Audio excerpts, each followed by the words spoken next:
السلام عليكم. اللهم لا حول ولا قوة إلا بالله. التليفون وجع الدشدش بس مش مشكلة. السلام عليكم. اللهم صل وسلم وبارك على سيدنا وحبيبنا سيدنا محمد صلى الله عليه وسلم.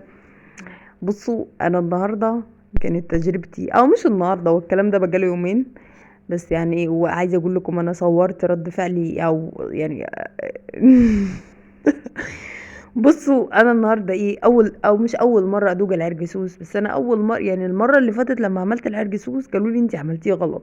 تمام.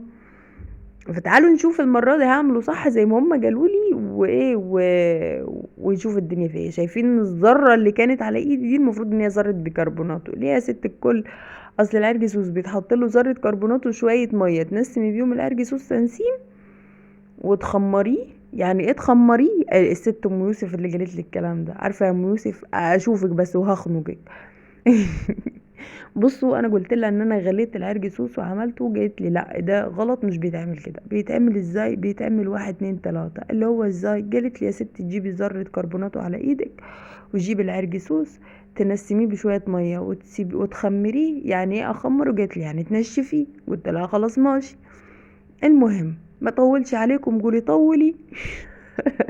المهم رحت ايه، عملت زي ما قالت لي، زي ما انتوا شايفين. جبت العرجسوس وحطيته في طبق، حطيت له ذره كربونات ونسمته بشويه ميه زي ما انتوا شفتوا. وبعد كده رحت حطيت الطبق ده في الشمس زي ما هي قالت لي لحد ايه، لحد اما هو نشف. تمام تمام. هي قالت لي العرجسوس ما بيتحط له السكر. بيني وبينكم انا مش مستوعب ازاي يعني عصير ما يتحط له السكر. فرحت نزلت بصت على الصفحه، بقول ايه يا جماعه، العرجسوس بيتحط له سكر ولا لا؟ ردت عليا البت ساره ربنا يكرمها، جات لي ايوه بيتحط له سكر على حسب ما انت عايزه. وفي ناس كتير ردت بعد ساره قالوا لا ما بيتحط له السكر. انا قلت احل الخناقه دي لما نعمل العصير نشوف الدنيا فيها ايه. هي جات لي ايه، يعني ام يوسف الاول جات لي حطيه في قماشه. وطبعا انا رحت عايزه اقول لكم دي فانيلا انا قطعتها وغسلتها عشان مش لاقيه حاجه احط فيها، فبوظت الفانيلا. وفي الاخر ريحه العصير هتشوفوا العصير عمل ايه. المهم حطيت زي ما قالت لي في قماشه وحطيته في التلاجة ساعه او ساعه وشويه. شلته، جات لي تشيليه تعصر القماشه منه. والله العظيم انا سمعت الكلام وعملت زي ما هي قالت لي. تشيلي تعصر القماشه وتطلعيه ماشي.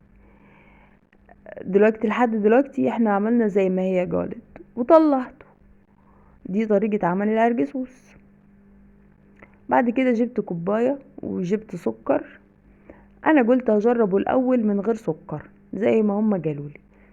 يعني استغفر الله العظيم، مع احترامي لاي حد بيحب العرجسوس، بس انا شربت بطني وجعتني.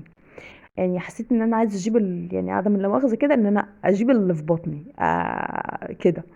فقلت يمكن المشكله ان هو من غير سكر. رحت حطيت سكر، طلع مطيم من ست اللاسيدي برضو بنفس البتاع. والله العظيم. وحصل ان جه عندي ضيوف في اليوم ده، فروحت قلت اجرب فيهم الهرجسوس، يمكن انا اللي غبيه ما بعرفش اشرب، او الحياه اذواق، يعني لولا اختلاف الاذواق لبارت السلع. المهم عملت للبت كوبايه. قالت لي ايه ده؟ قلت لها هرجسوس. قالت لي يعني تمر هندي مش ده؟ لا هي قالت لي عراديب. قلت لها لا مش عراديب، ده عرجسوس. العراديب ده العراديب سيد الناس. المهم راحت شربته وجالت نفس الرأي. يبقى المشكلة